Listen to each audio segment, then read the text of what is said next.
We'll keep that a secret. Yeah.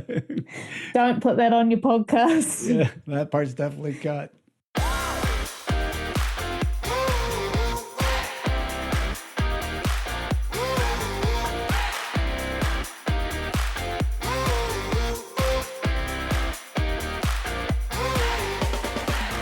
You're listening to 515, the Ultra Podcast, the show that invites you into the lives of people who make up the Ultra family.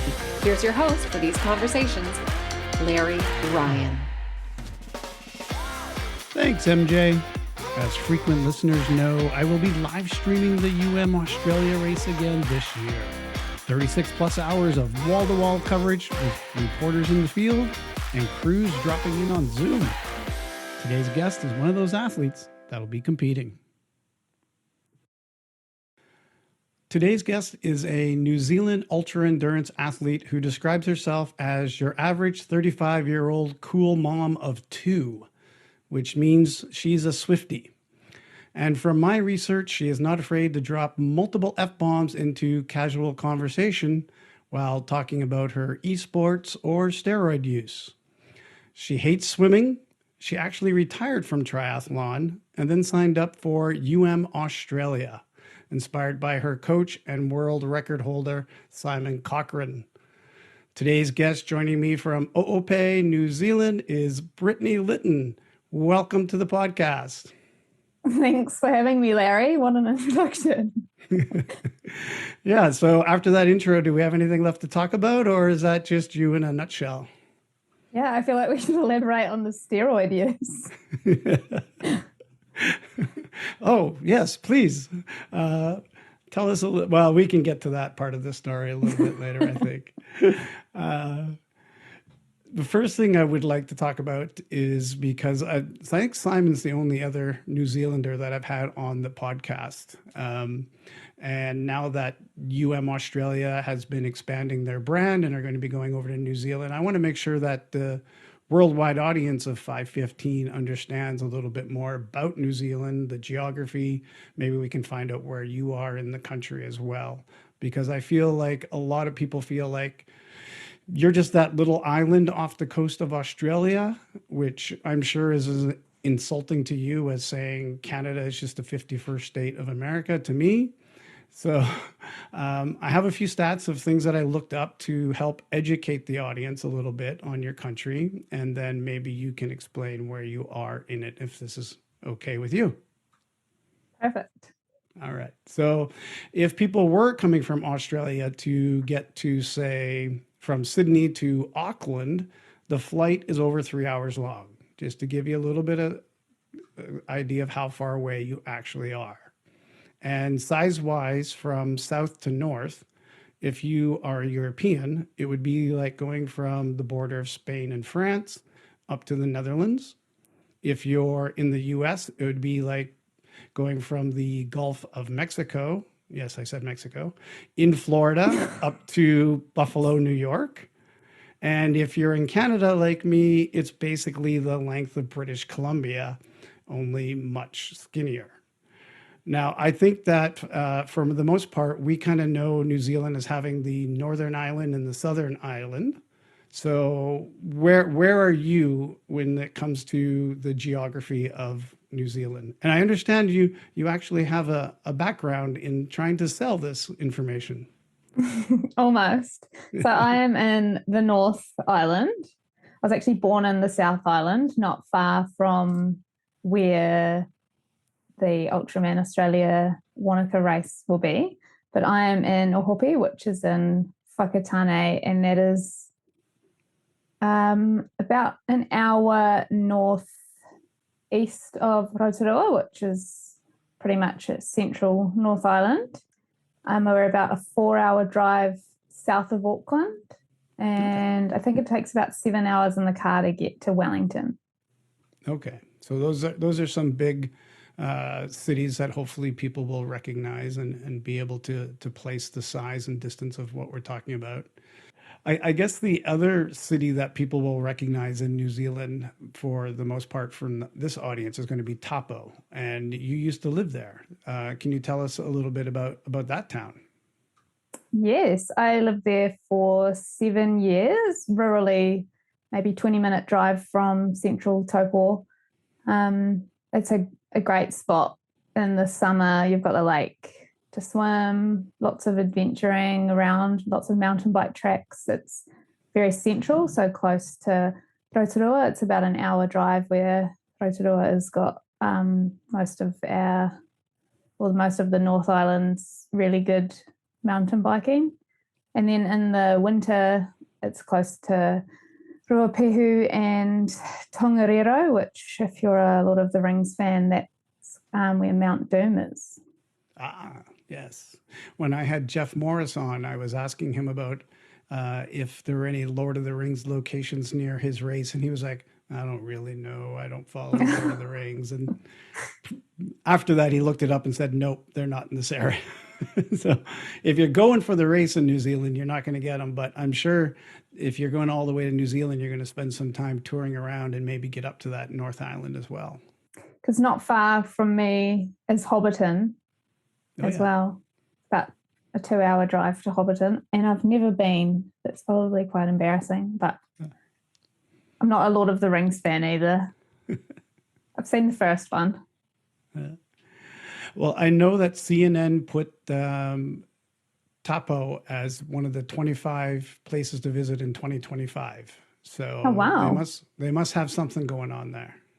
Yeah, it is a good spot.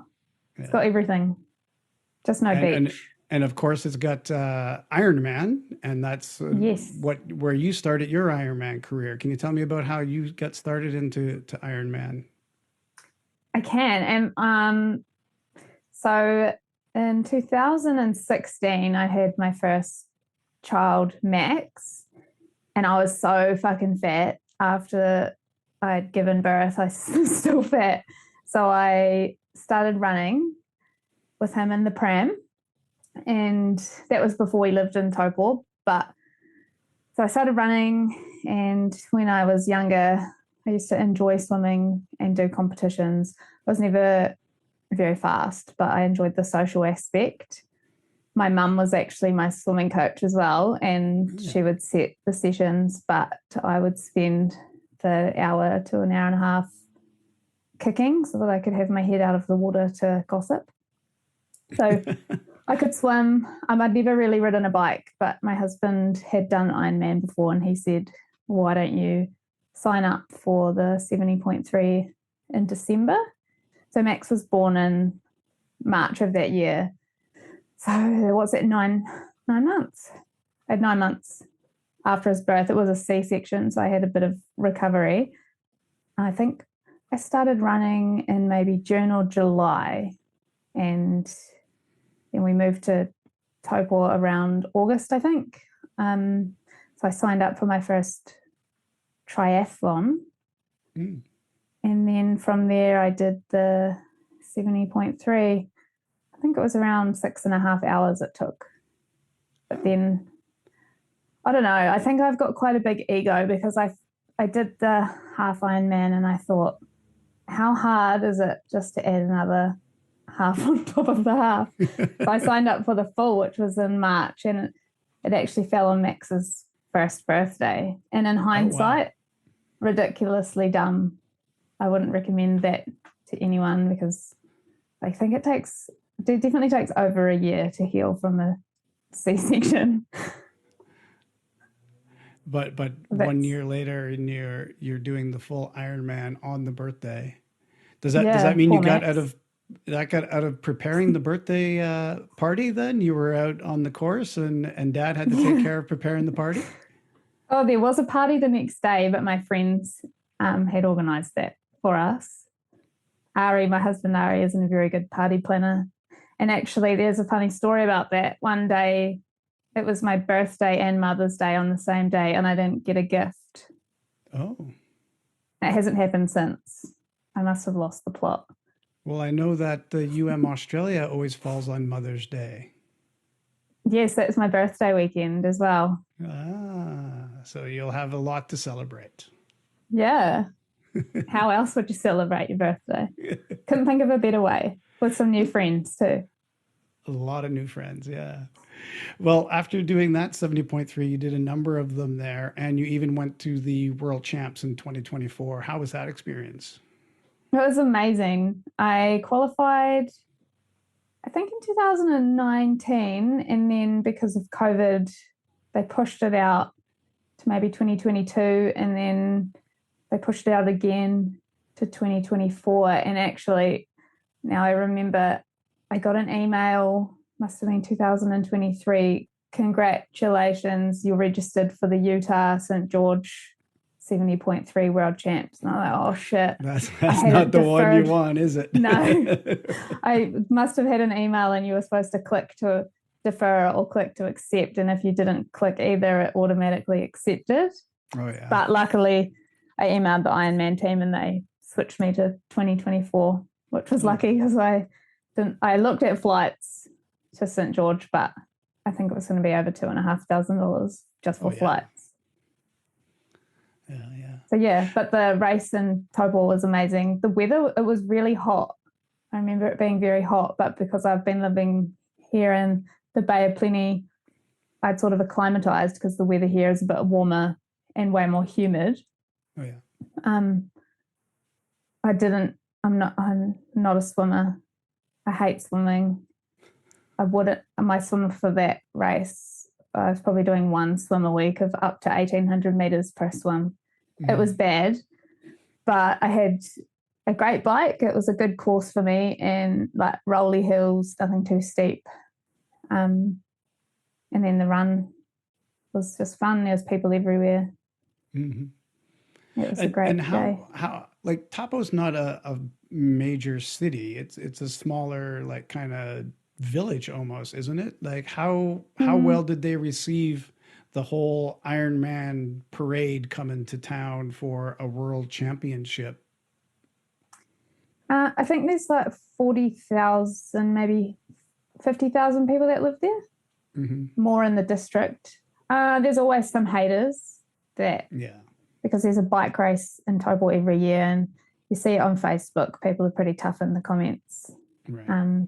But I would say 95% of the locals loved it, and they know how good these events are for the community as well, especially after COVID. A lot of the hospitality industry was probably struggling, but that because it was 2 days, the women's were on the Saturday and then the men were on the Sunday, and people would have stayed a week before, a week after.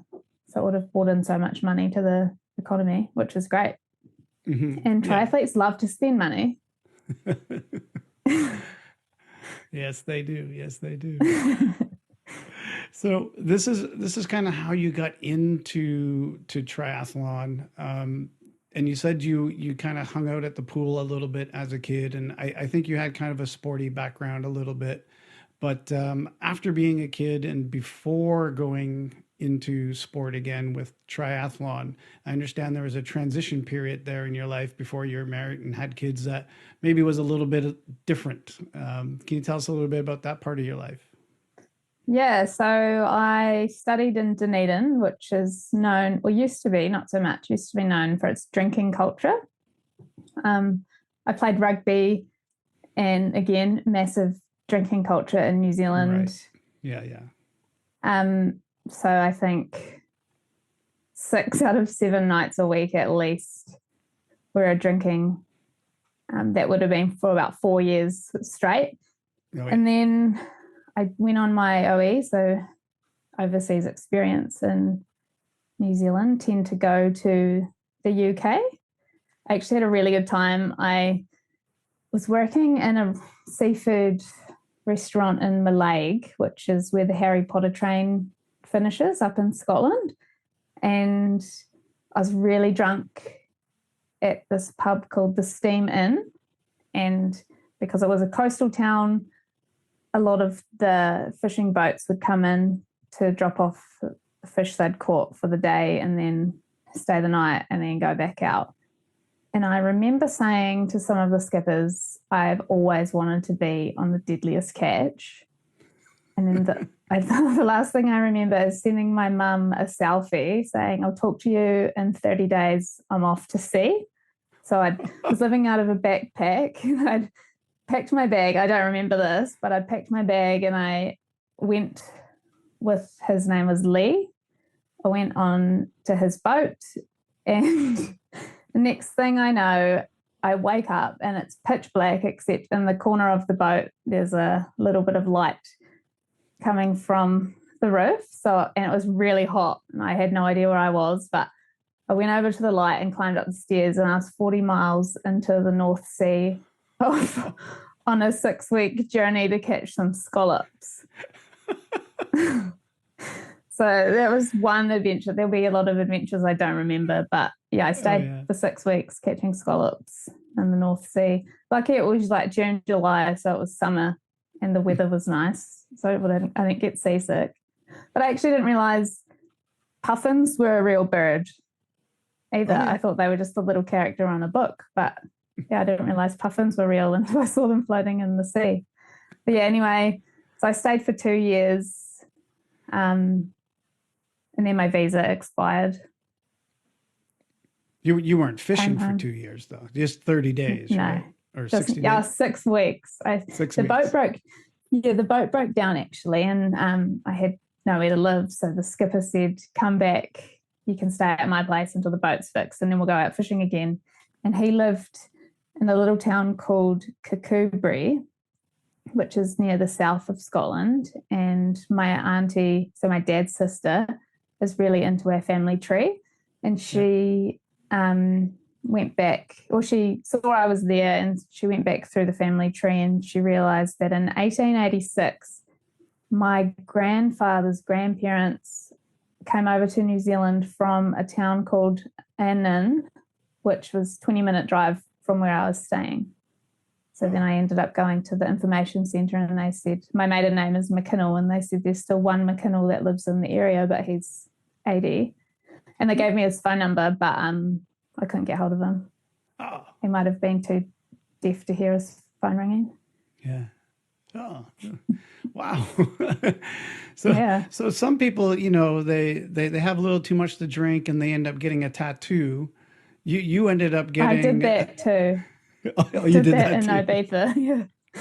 I got one on my foot that says, well, it doesn't say anything because it's supposed to say, "I don't care, I love it." There's a song, "I don't care, I love it." Yeah. And I wanted that on my foot. So I went, he was an English guy working in a tattoo parlor in Ibiza, and he Google translated it, put it on my foot. And Spanish people said it's definitely not Spanish, it could be Italian. And then Italian people have said that it's definitely not Italian. So it's just scribbles on my foot. I could send you a photo, some feet pics. Yeah, that'd be great. We can add that to the blog post for the podcast. Yeah, okay.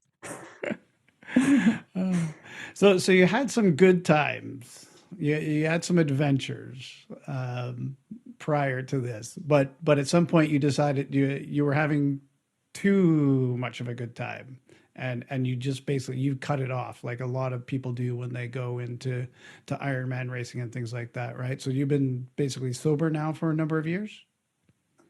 Oh yeah, so I am an absolute menace.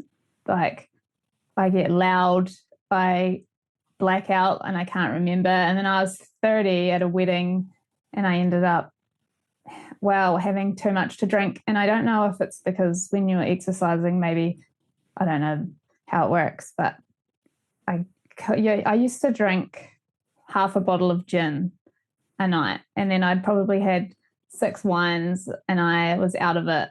And I thought, oh my God, I'm 30. The next day I felt like absolute shit. Like I didn't have to look after my kids. But I thought, I'm 30, still getting blackout drunk. I need to stop. And I stopped, and I haven't had a drink since because I know I can't just have one. I can't drink socially. So I would rather not drink at all. Right. Yeah. And that's not uncommon with a lot of people that are you know, into this kind of racing is they tend to go all in with things. And a lot of people, their previous life was all in with drinking or drugs or sex or whatever it was. And then they kind of turn that around into putting it all into focusing on the sport. So not uncommon. And I'm sure, you know, it's probably served you well in your training to have that addictive personality, so to say. Yeah, I'm still a menace. I guess now I just have to remember everything I say and do because I'm sober. Whereas No excuse. before I could say that never happened, I don't remember it. And now it would be so much worse because everyone records everything. Right. At least when I was at uni, there might be some photos, but no one was really taking videos. Yeah. And I think now, like, I've stopped drinking, but I'm definitely addicted to food. And I think that is a huge motivator of training. Oh, yeah. Is that I can smash handfuls of lollies when I'm on the bike and it's training food. It's all good. Food. So I know that one of the things that you've taken on that you're actually quite good at as well is within your training. You've done some virtual bike training. Can you tell me more about your virtual bike training? What platform or platforms are you using, and what have you been doing with it? So I started on Zwift, and it was after COVID, 2020. We weren't allowed outside or anything. And I had they call it a dumb trainer, where you leave your wheel on and there's absolutely zero technology. Right. And I was lifting on it was like an iPhone 4, tiny little screen. And that ticked so many boxes because I was exercising. I ended up joining a team on a Zwift team, so we would ride together and chat through Discord. And I also got to avoid my family down when I was in the garage riding my bike, so that ticked that box to shut the door, and then they do whatever they need to do. So right. 2020 must have been end of March, start of April. I slowly upgraded my gear. I got an Apple TV to run Zwift, and I got a version 4 Wahoo kicker. So that was when your back wheel comes off, and it connects to Bluetooth through the Apple TV. Yeah. And then I could actually see what I was doing rather than on the little phone. And I've been on a few teams on Zwift, but it must have been the end of 2022. I'd heard about the top secret. It was like Fight Club. No one talked about it. Uh-huh. My coach at the time had been doing it for 4 months and he had not said anything because he was winning money. So it's my whoosh. And in 2022, there was one category. I think there was probably 25 to 30 women total racing. I'd come last, near the bottom every week. So I wasn't winning any money and I thought it was all a scam. And then maybe halfway through 2023, they introduced some more categories. So we got separated into our abilities. And then there was a week-long My Wish Championship, and they were paying out, I think, $1 million for the week. And I did the first race, and I did the second race, and I won a sprint. And then on the third race, my app dropped out. I got kicked out of the game, and then that happened on the next night as well. So they said I couldn't race anymore. Then 4 months later, they said, can we please have your bank account details? And I was like, well, I haven't been racing since that championship, so I still thought it was a scam. But they paid me for my sprint that I won. So then I started up again. And in that whole time, I've still been racing and training on Zwift. So since then, I've pretty much raced every Sunday night up until last Sunday. Currently in Cat 3, it's like the middle of the range. There's 6 categories now. And I think there's about 30 to 40 women in each category, so it's grown heaps too. And do you do this as an individual, or do you do it in teams, or how are you competing? So my Zwift team, Riot, I race for a team called Riot. Riding indoors on trainers is what Riot stands for. It's a clever, eh? A women's only team. They are based out of America, but then a New Zealand woman joined, Anna Russell, and then she's convinced a few other Kiwis to join too. So we race on Zwift. At the moment, there's a Wednesday Zwift race league that we race on, and we race every Friday in a team time trial. And then on My Wish, we race together on a Sunday night New Zealand time, but it's 3 a.m. or something in America, something silly, Saturday night. So there's a few of them, but less Americans doing My Wish because of the time. Right, yeah. Oh, the last Sunday of every month is a team race. And then how does the team race work? Are you actually working together as a team, even though you're remotely different? Yeah. So we work for each other, and if it's a hilly course and I'm a bit heavier than most of the women that do online racing, so hilly courses don't suit me that well. So if it was a big flat into a hill, I could do stuff like try and tire out the other climbers from the other teams to try and make it, it's like set our team up to have better climbs. You called it a game. Do you consider it a game, or do you consider it training? Both, I think. I love it. I love it for training, especially these hard races that I'm probably going like 90% effort the whole way, sometimes 130% effort. But I think especially for like a marathon block, these 1 hour to 90-minute races, I don't know if it's a mental thing or if it's a leg strength thing, but they have helped me hold on a little bit longer. So when you're about to get dropped, you can keep pushing, because when you're hurting, you're only 50% dead. So you can keep going. Yeah. And translating that into a marathon, it's only 3 hours that you're hurting. And another way that I remember thinking in a marathon I did last year, Taylor Swift performed for 3.5 hours. You can run for 3 hours. Yeah. Yeah. And she famously did her training on a treadmill as well to stay in shape, and she sang the whole concert when she was training, right? Yeah. Something we have in common, me and Tay. So you sing throughout your entire marathon as well? I'm not in the race, no. I love singing on the trails, because then people know that I'm coming around the corners. Mm-hmm. Or maybe they run away. And is it Taylor Swift that you're singing? I understand you're also into Gracie Abrams now? Oh, yes. So I watched her when she opened for Taylor Swift. I would try and watch all of the live streams on YouTube. And she opened for Taylor, I think for the first, she did. Sabrina Carpenter did the show I went to, but then I think Gracie did most of the American shows. I believe. Yeah.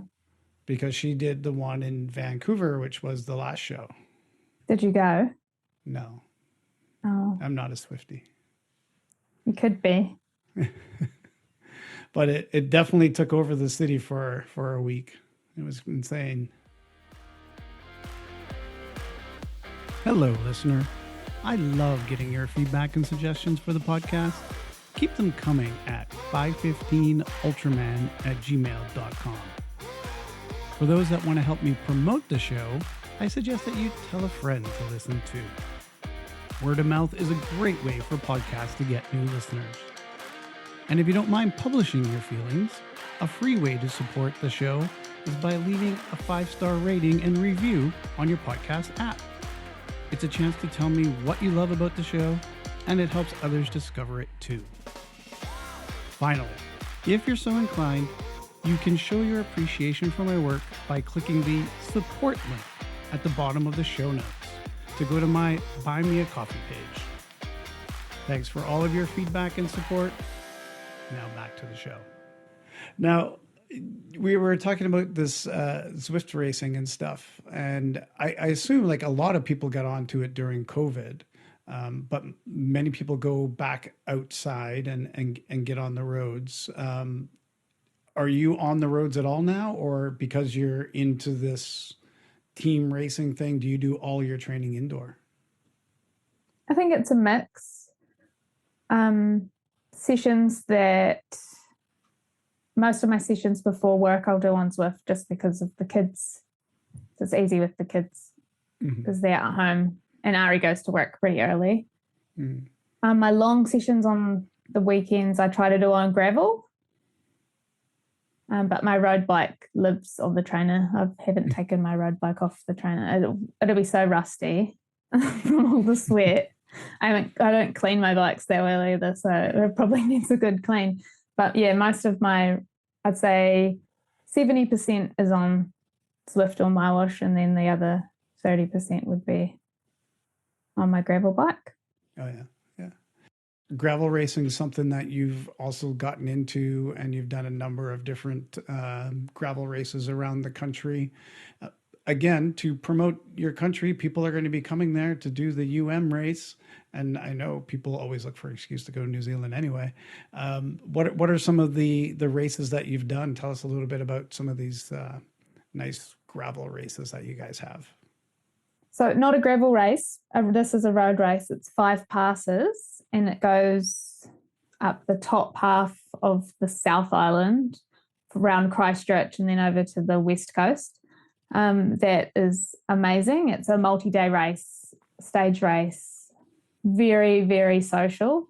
The organisers are great. They organise everything, your accommodation, food. They move your bags around for you. They got the SAG wagons and like medical teams, everything you could possibly need. That is, I think it's in November. So if you are coming to do the December race in Wanaka, that's a good excuse to come a month early. The Lake Taupo Cycle Challenge has been going for a very long time. It started as got just a road race around the lake, which is 156 kilometers or something. In 2023, I think I did the enduro there, which is 2 laps around the lake, so about 320k. And then a few years ago, they added a mountain bike event, which I think is about 80 kilometers. And then even more recently, they added a gravel race. So I did that one in the November 2025. That was really cool. I enjoyed about 60% of that race. The other 40% was single mountain bike trail, and I have absolutely no mountain bike skills. So I probably wore out my brakes. I was on the brakes the whole time, but I was sitting on the tail of a girl from Perth, Australia, and maybe she's a mountain biker. I don't know. She was amazing. I just followed her wheel and tried to shut my eyes when I could. When it was a bit bumpy, just don't look. And the cliff's just there, just don't look. Is that it's fine. That might work when you're on the trainer in the garage, but when you're on a mountain you can shut your trail. eyes. Another bonus of the trainer is you don't have to wear a helmet. Yeah. And you don't have to worry about cars. Yeah. Although I haven't had any issues with cars in New Zealand. The other gravel race I did was in Raglan, which I think was in the middle of the year in July. So you'd probably need a 6-month trip to New Zealand. It's a longer trip now. Okay. Yeah. Or two trips. You'd totally fill it up. There's plenty to do in 6 months. It would go quite quick. Yeah. But that was amazing. A lot of nice gravel roads. That was. No mountain bike trail there. Yeah. And I understand that also in the last couple of years that you've done some big events. You went to Kona. You did I want to make sure I say this one correctly. Tarawera. Yeah, Tarawera? nailed it. Well done. And out of those two events, those are pretty awesome events. Obviously, everybody knows Kona. You were able to learn a little bit more because you had to face a few problems along the way and take some lessons from these. So maybe touch on each one of those and tell us a little bit about what you learned in those races, because people that are going to come and do a UM race doesn't necessarily always go as planned. Like you can't come in and be a Simon Cochrane every time and have the plan and execute. So most people are going to be more like yourself and learn along the way. Tell us what you learned on those races. So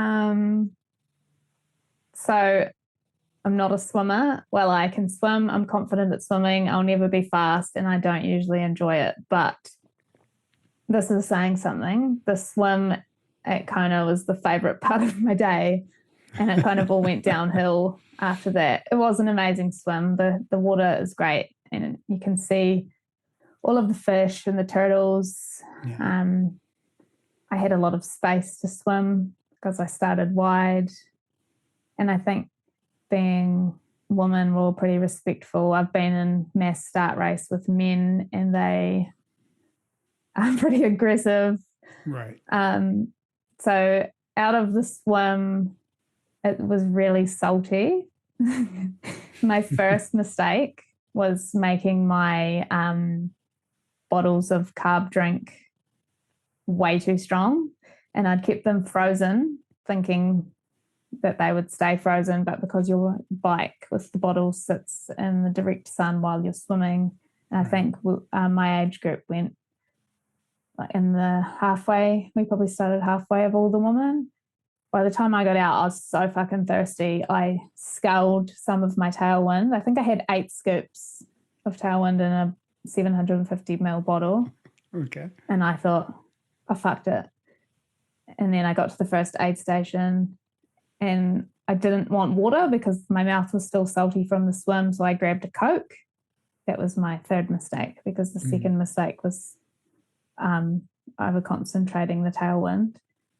I sculled it, and then I started vomiting, and that was probably 15k into the race. So all I could drink from then was Coke, but then I just kept vomiting it back up anyway. I wasn't able to eat. I got really bad cramp at about 160k. I had to get off on the side of the road and stretch my legs because I cramped so bad, just because I wasn't able to keep anything down. Right. Got in and then started the run, and man, it was just a slog. Like if you've been to Kona or even Hawaii or any other humid hot places, it is just relentless, like heat in the air, heat blowing at you because it's mostly a headwind, and then when you turn around at the energy lab, you've got a hot tailwind. The ground is hot, the sun is hot, and there's no shade. But I really do have to shout out to Coca-Cola for keeping me alive that day. And it was I ended up doing an Ironman personal best time as well. So that's the crazy that might part. say something to how slow my other times have been, because 2023 was an all women's year. So they had a lot of slots to give away at the Total Ironman. I think I got 3rd or 4th in my age group. I think anyone that wanted to go could go. Right. So that was fun.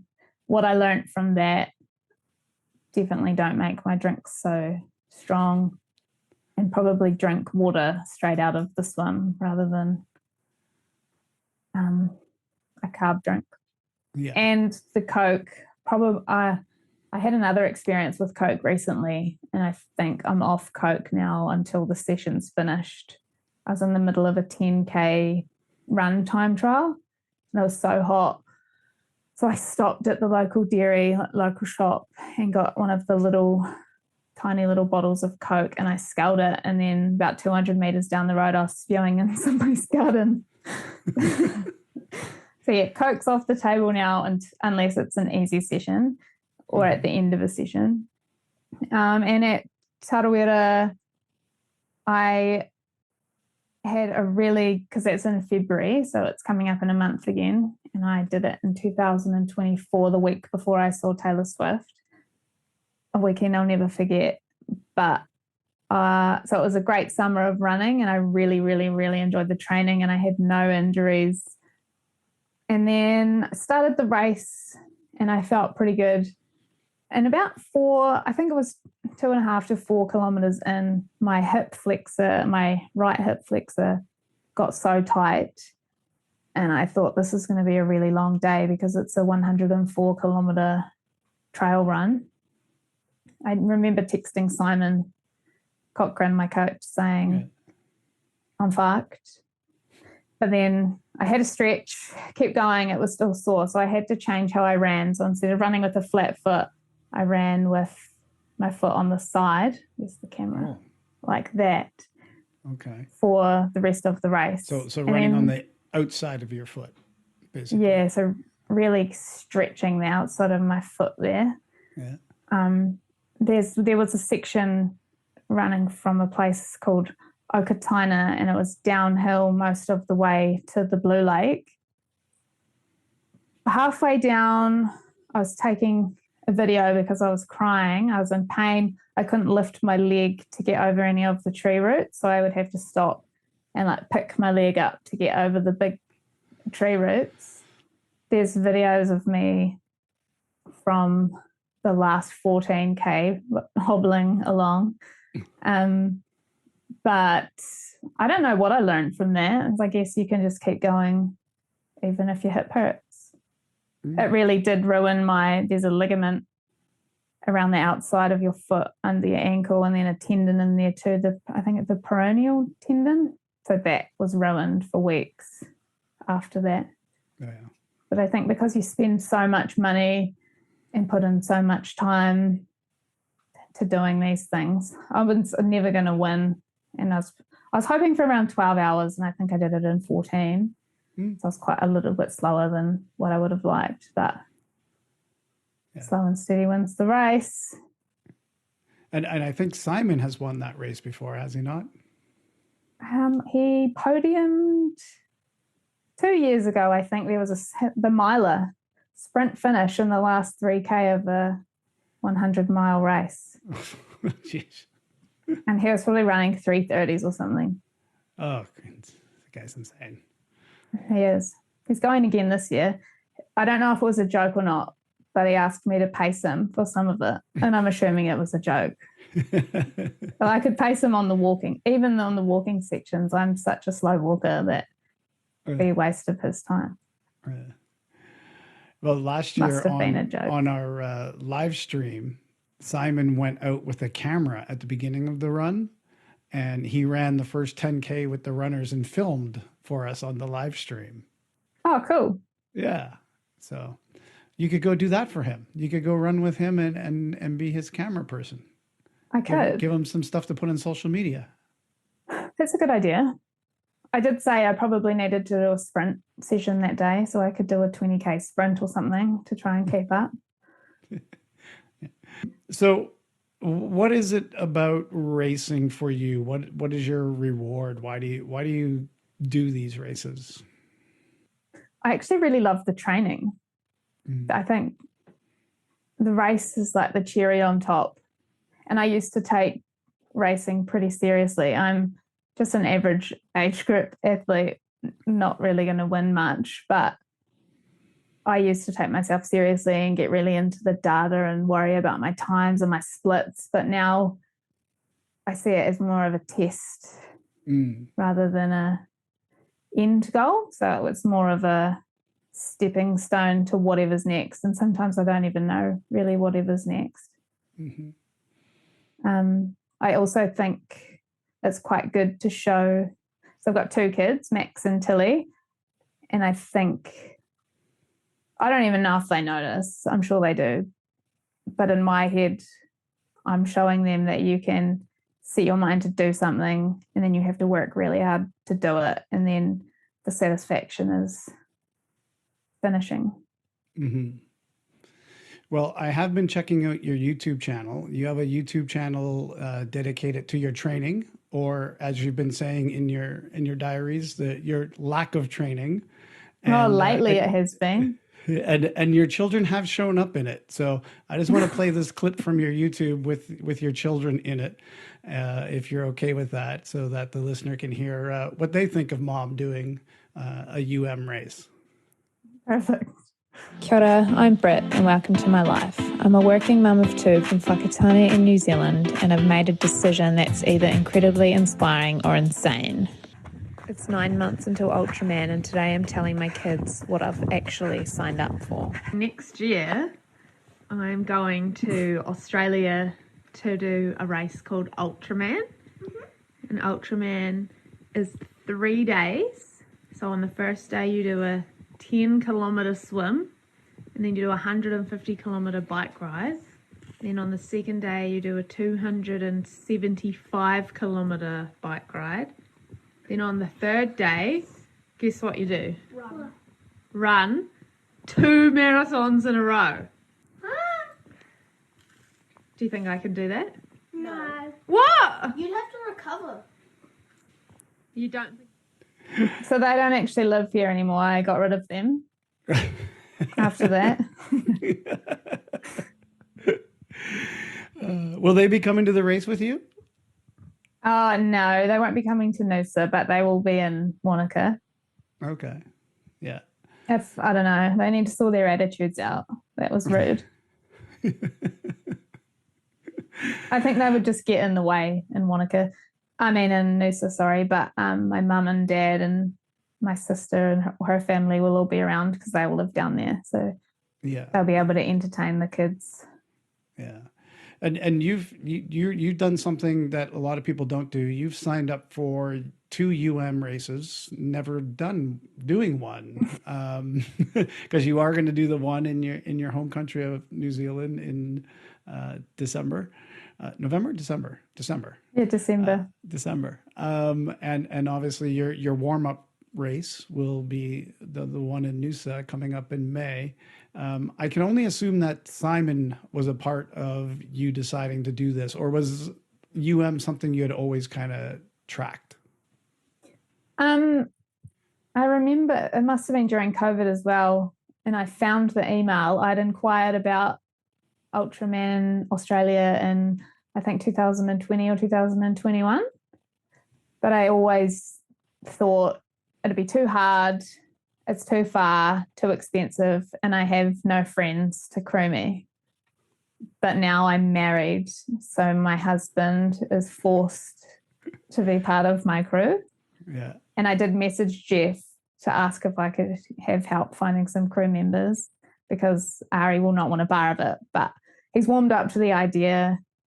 He's driving, and then I've got 2 friends coming over to crew me too. And then through Zwift actually, I met another lady who is 2 hours north of Noosa, and she's going to come down and kayak for me for the excellent. swim. Yeah. Yeah. Well, the swim, you said you don't really enjoy swimming. You're kind of, by your own calculations, a slower 1-speed kind of swimmer. How do you feel about a 10-kilometer swim? Have you done a 10-kilometer swim? I've done 100s on the pool. I think it'll be okay. That is Noosa in particular, because of sharks, is what I'm most worried about, is the swim. Mm-hmm. But I'm treating it as, especially Noosa, treating it as a long training weekend with pals. Yeah. That's the vibe I'm taking in. Like, That's it'll be perfect. hard. I'm worried about waking up on day 3 and getting out of bed and the swim. But I think the rest will be fine. Yeah. So, what has Simon been doing to get you ready to take on these distances? And do you listen to your coach? Mostly, yeah. He bullies me into stuff, which I think helps my mental resilience. Not really. He's so nice. Because I had my surgery at I had a hernia from my first pregnancy above my belly button, and I had that surgery in August.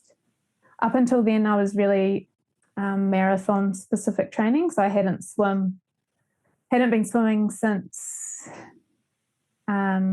January. I did one triathlon and then retired.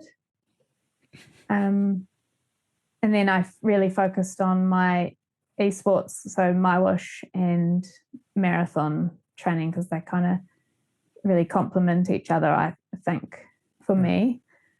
And then I had my surgery in August. That took so long. And this is where the recover steroid from. use comes in, by the way, too, right? Is from your surgery? I don't know. Was that? I thought it Were was you a not joke. on a steroid treatment after the surgery? No. I think. Oh, was I? Did I have a chest infection? Oh, that's what it was. That's what it was. Yes.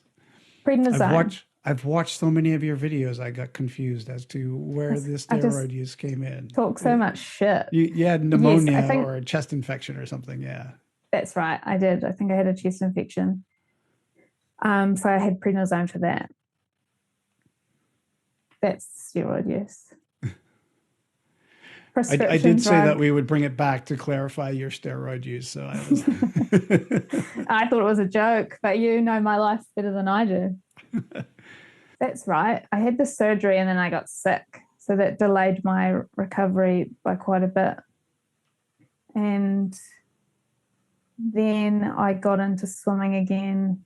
I was doing like 1,800 meters, but sessions. Then my biggest week so far has been about 9.8. And then tomorrow I have a 5K session. So it'll be my longest swim, probably since I did the 100s. Other things Simon has me doing now is long endurance rides, long as in 5 to 6 hours. He lets me still do it on my gravel bike. I did 6 hours on Swift on Saturday, which was more mentally challenging than anything. Right. Pilates is something that I've started doing since the surgery as well, because I never have really had a good strong core, and that's helped. I think I get a few Achilles niggles too, so I think the Pilates has helped with ankle stability. Yeah. And I have a bad shoulder because I fell off a mountain bike 20 minutes into a 12-hour adventure race. So I was doing a lot of the adventure race with my arm like this because did something into my rotator cuff. But Pilates and actually swimming has helped with that too. And as for running, at the moment, we're just treating it like a marathon build. So I think I did a 4.5 hour trail run last weekend, but that was only it was only 3 hours in my plan. Got a bit carried away there. But yeah, I listen to Simon most of the time. I haven't missed a swim yet. When I've had to push out a swim, I've moved it to a different day. So I am a new and improved Michael Phelps. But with a bad shoulder to swim with and a bad ankle to kick with. That's right. Yeah. And probably 2 minutes per 100 slower. Well, so you're swimming. You're okay with you figure you'll get through the swimming. The cycling, obviously, cycling something that you enjoy. I'm guessing you're feeling pretty confident about the cycling part of it. Well, funny you say that. Cycling, I would say I'm a better, I'm more of a punchy rider. So I will send it up the start of a climb. I'm not a steady state rider at all. So that's going to be quite a challenge for me, I think. And I struggle in that tempo sort of power for sustained efforts. Right. I'd rather do FTP 10 watts over and over and over again. but I think that you're not gonna have that endurance, chance. unfortunately, maybe in Wanaka when we hit the Crown Range, that's going to be fun. That's the big climb on day one. Okay. Yeah. Yeah. It'll be interesting when people have done the two races to start getting the comparisons between the two. Yeah. Uh, Temperature wise, I think that's going to be the biggest challenge with Wanaka is the lake is going to be like 14 degrees Celsius, maybe 16. But because the snow's still melting off the mountains, then it cools the lake quite a bit. oh, yeah.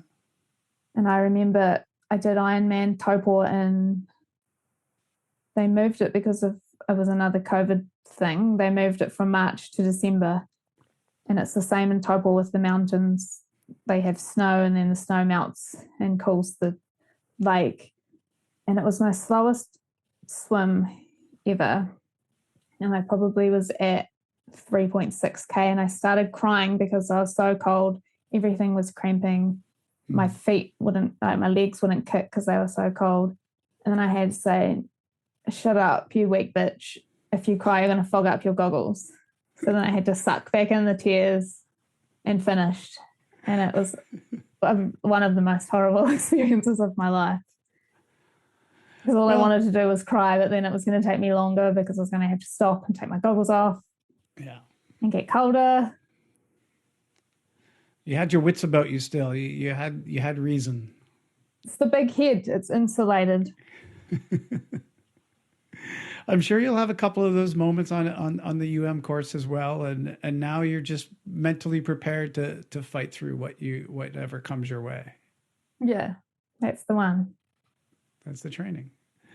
And then running. Your running times are great. I saw you did a 3:03 marathon, and you came second at the Taupo Marathon. Is that the same race or is that a different race? That's different. So the Taupo Marathon is in August each year. And I did the Wellington Marathon last year. We had an amazing day. Usually it's windy in Wellington. Mm-hmm. There was no wind. And I was an absolute muppet. I had it in my head because I've done a few marathons now. And I've fucked most of them up by going out way too fast. And I knew I had a race plan in my head to be pretty conservative at the start. I ended up getting a 10K PB at the start of the marathon. Excellent. By 16 kilometers. My legs had given up, and every step I took, there was shooting pains up both the sides of my quads. Not excellent. I think I did a 3:01 marathon in Wellington. That was last year. But I got third too. Oh. I blew up pretty bad, but managed so to you're a push through. 3-hour marathon runner. So we can expect you to go 6 hours at UM? Yeah, maybe 5:55. Oh, okay. 5:55. All right. We got the call. No way. No way. I've been doing some my long run sessions on the road. I'm running like 5-minute pace. I think that'll be a decent Ultraman pace. 5:30s maybe. Okay. I don't know if Simon's there. He might try and make me run faster in the second half. What are the numbers you're aiming for? What's your swim you're hoping for, or your day 1 total, your day 2 total, your day 3? What do you have targets? Are you willing to share them? Yeah, I'd like to break the female course record. Okay. I can't remember the exact times. I've got them written down. I know my swim is going to let me down. Well, not let me down, but that'll be the way we're treating that is just to go hard enough I don't lose too much time. Yeah. Yeah. Because that will be the one that I'll confidently get through the swim, but it will be the one I'm probably going to lose the most time on. I'm thinking it'll probably take 3.5 to 4 hours to get through the swim. Mm-hmm. And then send it. Day 2, I think I'll be pushing pretty hard on the bike. All right, listener. I'm going to make this easy for you so that you do not have to go and look up Kate's times. Here they are. Her swim was at 2:49:04. The bike total was 13 hours 02:27, and her run was 7:25:54 for a total time of 23:17:35. That's what Britt will be aiming for. For recovery and overnight and stuff like that, obviously Simon's got that kind of stuff dialed into. What is your plan? He probably knows how your body reacts. He knows what's going to be best for you. That's a big part of getting on to the next day. So what's your plan for your recovery each night? I haven't thought about that yet or got that far ahead. I think eating will be a priority, although generally after racing I don't feel like eating because I eat so much while I'm in action. Yeah, that's not something we've really talked about. Okay. Resting, feed up, have my slaves and minions run after me, although my kids won't be there, so I won't have any slaves. Well, looking ahead, so we know you're going to do the New Zealand race. What other activities do you have? Are you staying retired from triathlon, or are you still considering triathlons? You're looking more for bike touring or gravel races? Is it more trail racing? What are you looking at in the future? I think next year I want to try and break 3 hours in the marathon again. So I was so close. And do you have a target race that you want to do that for? There is a downhill marathon that I could try and do. Now I'd probably do maybe Taupo again because it's nice and close. It's only 2.5 hour drive. Or there's Wellington I did enjoy, but there's also Christchurch Marathon and Queenstown, but I don't think Queenstown's as fast, so it's a little bit off-road. But there's also in Christchurch, they have the 100-kilometre road championship, so I'd like to give that a go as well. Oh, yeah. So you don't have probably no swimming in my future. No swimming. No. It's good. Cycling and running only, huh? Although I have noticed, I hate to admit this, I've noticed that since I started swimming, it has helped my general fitness. Okay. I've noticed. We won't tell Simon. Yeah, no, please don't. He's probably noticed too. I would never tell him to his face. No.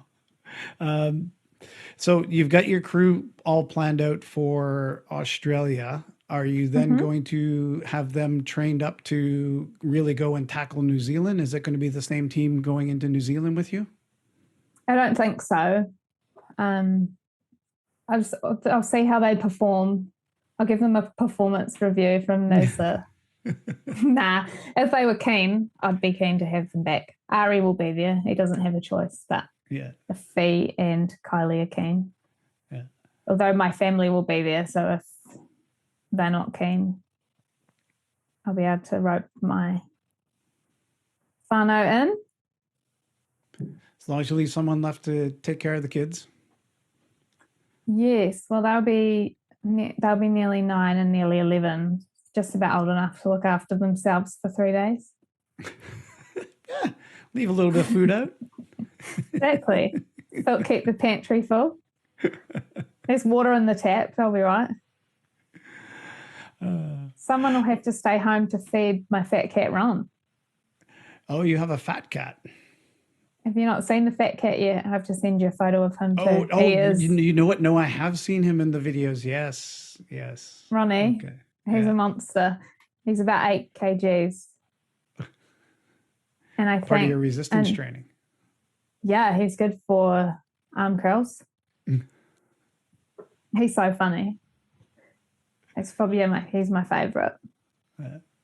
And I was never a cat person either until I got Ron. Oh. He won me over. And you also have dogs. You get them both. Yep. Fergus and Charlie. They're getting old now. Fergus used to be quite a good running partner, but he took him on run club the other week. 6.5K and he was cooked about 1K in. Yeah. He's like me though, he goes out way too hot and then like died slowly. Super eager to get going and then blew it. Yeah. Well, you just got to remember all these lessons that you've learned and apply them. Don't just let them go out of your head when you're doing this race, so that you can keep that goal in sight of trying to get that record. 23 hours 16 is all I need to do, right? That's all you got to do. Let's go. Let's go. All right. Well, hey, thank you for spending some time with us today to introduce yourself to the family. We'll be watching you on the live stream that's happening again this year. Hopefully your crew will be helping us to create some of that footage. We're going to be giving the Zoom link directly to the crews so that people, when there's something going on in your race, they can just click into the Zoom and they will be on the live stream with us. So it should be an exciting way to watch the race. Yeah, you'll be able to see me cry in real time. Well, we got to have a little bit of drama. Yeah. Oh, there'll be plenty of drama. Maybe some singing along. Perfect.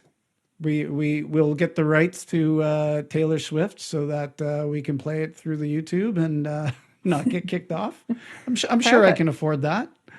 Yeah, I'll chip in with some My Wish money. Excellent. All right. Well, good luck with the rest of your training. And thanks again for coming on the podcast. Thank you. Hey, if you liked what you heard today, please tell a friend and be sure to subscribe wherever you get your podcasts. We'd appreciate it if you'd rate and review the show while you're there. Drop the names of the people you think we should interview and we'll get in touch with them and make that happen. Thank you for listening to 515, the Ultra Podcast, a production of 55 Enterprises.